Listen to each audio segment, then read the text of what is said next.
আমার নাম তাপস কুমার পাল। আমি পূর্ব বর্ধমান জেলার দেয়ানদিঘি থানার ফরিদপুর গ্রাম আমার বাড়ি। 2003 সালে বাইকের সঙ্গে কুকুরে অ্যাক্সিডেন্ট করেছিলাম। সেখানে আমার স্পাইনাল কর্ডের 3-4 সাইড হয়ে গিয়েছিল। তার জন্য আমি জগতে বহু জায়গায় দেখিয়েছি, বর্ধমান, কলকাতা এবং ভেলোর সিএমসি। তো প্রত্যেক জায়গায় আমার এই স্পাইনাল কর্ড অপারেশন করার জন্যে বলে যে অপারেশন করলে সুস্থ হতেও পারি, নাও পারি। সেখান থেকে আমি আমার এক রিলেটিভ ডাক্তারের সঙ্গে পরিচিত থাকায় উনি বলেন যে স্পাইনাল কর্ড অপারেশন করতে হবে না, বিকল্প কোনো ট্রিটমেন্ট যদি থাকে সেই ট্রিটমেন্ট করে চলে এসো। আমি চলে আসি এবং চলে আসায় সেখানে হাঁটা এবং ব্যায়ামের দ্বারা আমি সুস্থ হয়ে গিয়েছিলাম। কিন্তু পুনরায় 2022 সালে আমি আবার পুনরায় অসুস্থ হয়ে পড়ি এবং আমার 5 নম্বর পর্যন্ত স্পাইনাল কর্ডে 5 নম্বর পর্যন্ত টাচ করে, তার ফলে আমি পঙ্গু হয়ে যাই একবারে। আর সেই পঙ্গু অবস্থায় ফের পুনরায় আমি ভেলোর যাই, সেখানে পুনরায় বলে অপারেশন করার জন্যে, এবং অপারেশন না করিয়ে আমি চলে আসি এবং চলে এসে আমি দিল্লির এমসে পর্যন্ত দেখাই, সেখানেও একই কথা বলে আমি অপারেশন করাই নাই, চলে এসেছি। চলে আসার পর দীর্ঘদিন পঙ্গু অবস্থায় বাড়িতে থাকি এবং সেখানে আমার এক মাস্তুতো বোন এই বাক্যের কথা বলে, ঈশ্বরের বাক্যের কথা বলে, এবং ঈশ্বরের বাক্যের কথা আমি ওনাকে অগ্রাহ্য করি। আমি তখন বলি যে এই খ্রিস্টান ধর্মে আমি যাব না, আমি তাতে যা হবার আমার হবে। পরের দিন আমার মাস্টারমশাই আসেন এবং মাস্টারমশাই বাক্যের সঙ্গে যুক্ত, এবং মাস্টারমশাই বলেন যে আমি ওখানে গিয়ে সুস্থ হয়েছি, আর সুস্থ হওয়াতে আজকে ঈশ্বরের আমি জয়গান করছি। আমি বিশ্বাস করিনি, কিন্তু ওনাকে না করতে পারিনি। এবং আমি যেহেতু শয্যাশায়ী পঙ্গু অবস্থায় ছিলাম, তো আমাকে গাড়ি করে সেই মণ্ডলীতে দিয়ে আসে, আমার গ্রামীয় মণ্ডলী। সেই মণ্ডলীতে যাই এবং গিয়ে 2.5 ঘন্টা ধরে আমি সেই মণ্ডলীতে বসে থাকি, যেটা আমার দ্বারা সম্ভব ছিল না, আমি শুয়েই থাকতাম। কিন্তু সেদিন একদিন পিলারে হেলান দিয়ে আমি 2.5 ঘন্টা ধরে বসে থাকি এবং মণ্ডলী শুরু হয়ে ঈশ্বরের বাক্য শুনি, সেখানকার সাক্ষী শুনি, সেখানকার সব কিছু শুনে আমার মনের মধ্যে একটা বিশ্বাস আসে। আর বিশ্বাস আসাতে শেষে যখন জিজ্ঞেস করে যে কে প্রথম এসেছো মণ্ডলীতে আজ, আমি বলি এবং সেখানে যাই, দিদিভাই উৎসাহিত করার পর বলে কিছুই হয় নাই, তুমি হাঁটতে পারবে। তো আমি সেই দিন কষ্ট করে সেই বাড়িটা 10 থেকে 12 পাক আমি হাঁটে আসার পর আমি পুনরায় ফের দিদিভাইয়ের কাছে আসি এবং দিদিভাইয়ের কাছে আসার ফলে দিদিভাই আমাকে প্রার্থনা শেখায়। প্রার্থনা শেখানোর পর বলে তুমি হেঁটে বাড়ি যেতে পারবে। আমার ওখান থেকে ডিস্ট্যান্স বাড়ির 400 মিটার, সেই 400 মিটার যেন আমার কাছে 4000 কিলোমিটার, এরকমই কষ্ট হতো। সেই জায়গায় আমি সেই 400 মিটার কষ্ট করে সেই আমার মাস্টারমশাই আমার মাস্তুতো বোনের সঙ্গে হেঁটে হেঁটে বাড়ি যাই। প্রচণ্ড কষ্ট হয় এবং যেটা আমার দ্বারা সম্ভব ছিল না, নিজে স্নান করা, গিয়ে স্নান করেছি, স্নান করে শুয়েছি এবং শুয়ে যখন রাত্রিতে আমাকে খাবারের জন্য ডাকে, যেটা আমার দ্বারা সম্ভব ছিল না বসে বসে খাওয়া, সেটা আমি বসে বসে খেয়েছি এবং নিজে উঠে এবং বেসিনে হাত ধুয়েছি, যেটা আমার সম্ভব ছিল না। আমি নিজের বাড়ির 2 তলায় শুতাম, সেখানে 2 তলায় সিঁড়ি দিয়ে আমি উঠেছি এবং নিজের বিছানায় গিয়ে শুয়েছি। এবং আমার বাড়ির প্রত্যেকে আমি যে ঘরে শুতাম সেই ঘরের সামনে প্রত্যেকে থাকতো, আমার বাথরুম আসার জন্য আমাকে ধরে ধরে নিয়ে আসবে। আমার দ্বারা সম্ভব যেটা ছিল না সেটার জন্য ওরা সেইখানে থাকতো। এবং সেখানে গিয়ে আমি কি হয়েছি না, আমি পুরোপুরি সারা রাত ঘুমিয়েছি এবং 7:30 সকালে উঠেছি এবং নিজে বাথরুম, যেটা সম্ভব ছিল না সেটা নিজে বাথরুম গিয়েছি। এবং বাথরুম গিয়ে আমি যখন নিচে নেমে আসি, নিজে সিঁড়ি ধরে নিচে নেমে আসি এবং যে চা খাওয়ার জায়গা, সেই চা খাওয়ার জায়গায় আমি বসে চা খেয়েছি এবং বাড়ির লোক প্রত্যেকে আশ্চর্য জ্ঞান করেছে যে একদিনে এই কোন ঈশ্বরের হাত ধরেছে। সেই ঈশ্বরের কাছে গিয়ে এইরকম নিজে যেটা বসে সম্ভব ছিল না সেটা বসে বসে চা খাচ্ছে। 3 সপ্তাহের মধ্যে আমি পুরোপুরি সুস্থ হয়ে গেছি পরমেশ্বর পিতা এত বড় আশীর্বাদ করেছেন।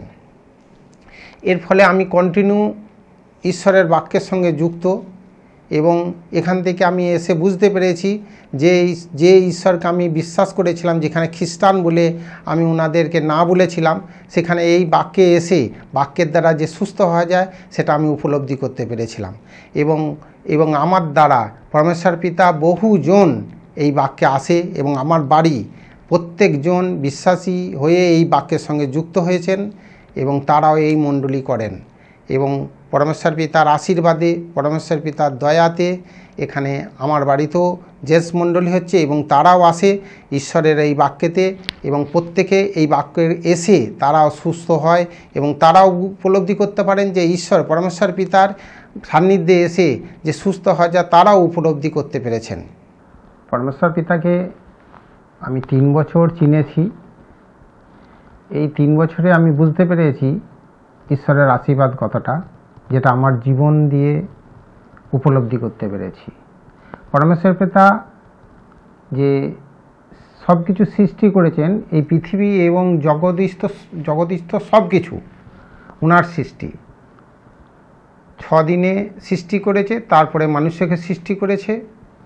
আর সৃষ্টি করার পর থেকে মানুষ নিজেই পাপে পরিপূর্ণ হয়েছে, আর সেই পাপে পরিপূর্ণ হওয়াতে ঈশ্বর তার একজাত পুত্রকে জগতে প্রেরণ করেছেন, এবং তাকে বলিদানও দিয়েছেন।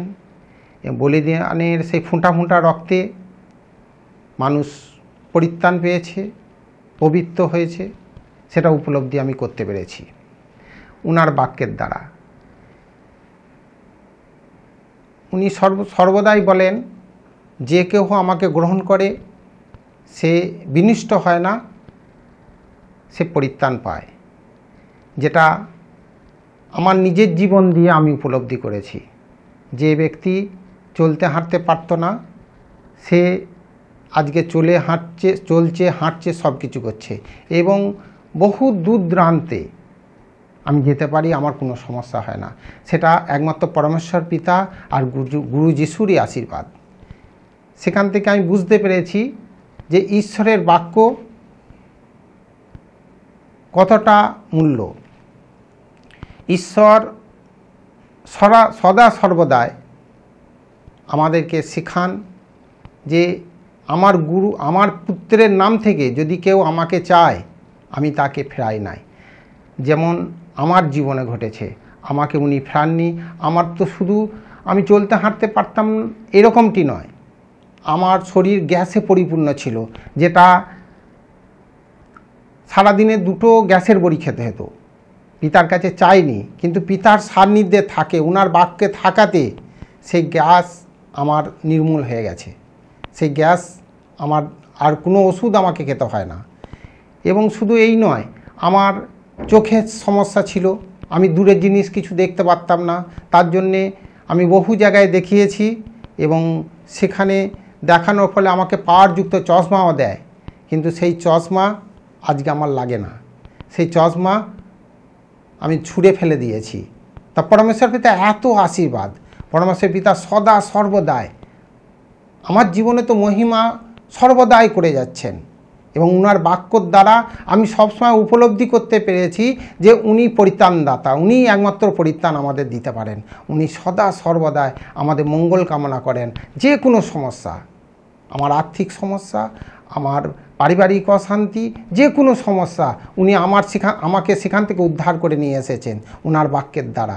উনি সর্বদাই উপলব্ধি করিয়েছেন যে আমি আর যা কিছু সমস্যা হোক না কেন, যদি উনার পরমেশ্বর পিতার ধন্যবাদ, গুরু যিশুর ধন্যবাদ দিয়ে বাক্যর দ্বারা যদি কোনো প্রার্থনা করি, তাহলে পরমেশ্বর পিতা সদা সর্বদাই আমাকে আশীর্বাদ করে যাবে, যেটা আমার জীবনে ঘটেছে। আজকে আমার পরিবার, আমি তো সুস্থ হয়েছি, তার সঙ্গে সঙ্গে আমার পরিবার প্রত্যেকে সুস্থ, এবং আমাদের বাড়ি হসপিটাল ছিল, মাসে 20 থেকে 25,000 টাকার ওষুধ লাগতো। সেখান থেকে পরমেশ্বর পিতা আমাকে আশীর্বাদ করেছেন। সেই ওষুধ তো লাগেই না, এবং প্রত্যেকে বাক্যের সঙ্গে যুক্ত থাকায় এবং প্রত্যেকজন আজকে সুস্থ। এবং তারা স্বাভাবিক জীবনযাপন করছে। বাড়িতে যে অশান্তি সেসব অশান্তিও নেই, বাড়িতে যে অভাব সে অভাবও নির্মূল হয়ে গেছে। এত বড় আশীর্বাদ করেছেন পরমেশ্বর পিতা, এবং ওনার বাক্য শুধু বাক্য হৃদয়ে গেঁথে রাখি, এবং পরমেশ্বর পিতা সেই বাক্যর দ্বারায় আমাকে আজকে এই জায়গায় নিয়ে এসেছে। আমাকে সুস্থতার জীবন দিয়েছে, আমাকে শান্তিময় জীবন দিয়েছে, মঙ্গলময় জীবন দিয়েছে শুধু পরমেশ্বর পিতার আশীর্বাদে এবং গুরু যিশুর আশীর্বাদে। উনি সদা সর্বদাই আমাদের আশীর্বাদ করেন। সেটা এখান থেকে, এই বাক্য থেকে আমি বুঝতে পেরেছি যে কোনো ধর্ম বিষয় নয়। যেটা আমি ভেবেছিলাম এটা ধর্মের ব্যাপার, সেই ধর্মের বিষয় নয়। যে এই স্থানে শুধু কোনো জাতিকে বলেননি, উনি সমুদয় মানুষ যাতে পরিত্রাণ পায় সেটাই বলেছেন। এখানে কোনো ধর্মের লোক আসা যাবে না, কোনো ধর্মের বিষয় এটা নয়। এটা সর্বদাই যে কোনো লোক, যে কোনো জাতির, যে কোনো ধর্মের লোক আসুক না কেন, এখানে শুধু পরমেশ্বর পিতার এই বাক্যর দ্বারা সুস্থ হওয়া যায় সেটা আমি উপলব্ধি করতে পেরেছি।